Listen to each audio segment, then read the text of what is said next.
Bismillah ar-Rahman ar-Rahim. In the name of Allah, most gracious, most merciful. Dear brothers and sisters of Islam, in these series of Islamic programs, we are talking about a main topic, which is Islam and family. Under that main topic, we discussed first the matter of marriage, and after that the issue of children. And now the third subtitle for that topic is the parents. We want to know that what are the responsibilities and duties of children towards their parents. This is one of the family matters. Islam has a lot of commands and verdicts about this matter, not only in the Holy Quran, but also in the traditions. As I said, family is the smallest unit of any community. If we have a safe family, it means that finally we will have a safe community and society. If we try to train a good family, to educate them, to have a very healthy family, not only physically but spiritually, then we will have a prosperous society, a happy society. So this matter is very important, and we have to be very careful about the relationship within the family. About the responsibilities of the parents towards the children, already we discussed. Now we want to know, as children, sons and daughters in a family, what types of responsibilities do they have towards their father and their mother, their parents? We begin this issue with a verse of the Holy Quran in Surah Al-Isra, chapter 17, verse 23. It says, أعوذ بالله من الشيطان الرجيم وقضى ربك ألا تعبدوا إلا إياه وبالوالدين إحسانا. And your Creator and Nurturer has commanded that you worship none but Him, and that you be kind and at the service of your parents. This is the verse that we want to talk about. This verse, what does this verse is saying? There are a lot of points in this verse, especially these two words, وَبِالْوَالِدَيْنِ إِحْسَانًا, and you should be dutiful towards your parents. This is very short. Apparently, it is two words, but it contains a lot of meaning with itself. Those who are familiar with the Arabic literature, Arabic grammar, they will understand better. I just summarize these points and mention some of the points which we can deduce of this verse.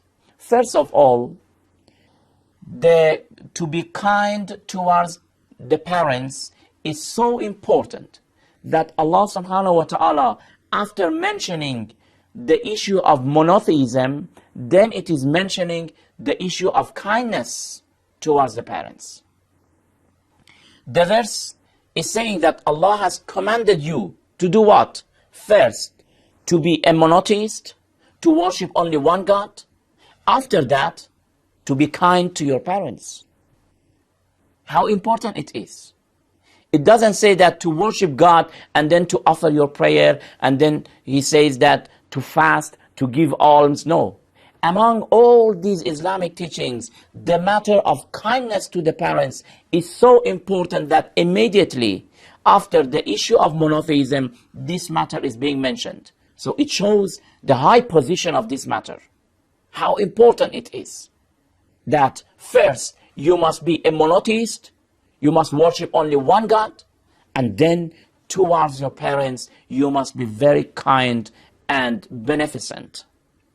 Number two, the second point that we can deduce of this verse, it says, وَبِالْوَالِدَيْنِ إِحْسَانًا. This letter B, وَبِالْوَالِدَيْنِ, it doesn't say وَإِلَى الْوَالِدَيْنِ. Does it make any difference? Of course. Grammatically speaking, we understand that Allah subhanahu wa ta'ala is commanding the children that you should be kindness to your parents directly, not indirectly, not by means and tools. You yourself.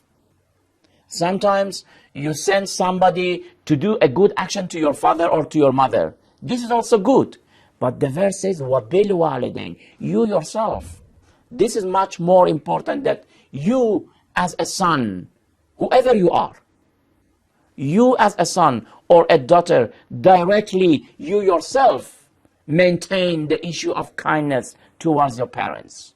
From the word وَبِالْوَالِدَيْنِ. We understand it. The third point that we can deduce of the verse, it says وَبِالْوَالِدَيْنِ, to your parents. It doesn't say وَبِالْوَالِدَيْنِ الْمُؤْمِنَيْنِ. If they are believer, then you will be kind to them. No, it doesn't say it. It says your parents, whether they are believer or non-believer. You are a believer, you are a faithful, you are a Muslim, but your parents are not Muslim. No matter, no problem. You must be kind to them. In traditions we have بِرًّا كَانَ أَوْ فَاجِرًا, whether your parents are good doers or not wrongdoers. So from the term al-walidain, the parents, which is not limited to be said if they are faithful, we deduce that we have this responsibility to be very beneficent and kind to our parents, even though they are non-believers. You see, these types of teachings of Islam are really surprising and astonishing, because Islam is trying to train mankind, to train human being, that you as a human being, you must be very kind to your parents. Even if they are not Muslim, they are not believer and faithful. And we have a lot of stories in the history of Islam that when Muslim, because of these teachings, they were very kind to their parents, then their parents asked them that, what type of belief do you have? In the past you were not like this. Then the son has said that, now I am a Muslim and my prophet has commanded me to be like that. Then the parents have converted to Islam. This is why that we are told and we are commanded by Allah subhanahu wa ta'ala to be dutiful, to be beneficent and kind to our parents, even though they are not believers and Muslim. We will continue with other points that we can deduce of this verse in next program, inshallah. Until then, thank you very much. Wassalamu alaikum wa rahmatullahi wa barakatuh.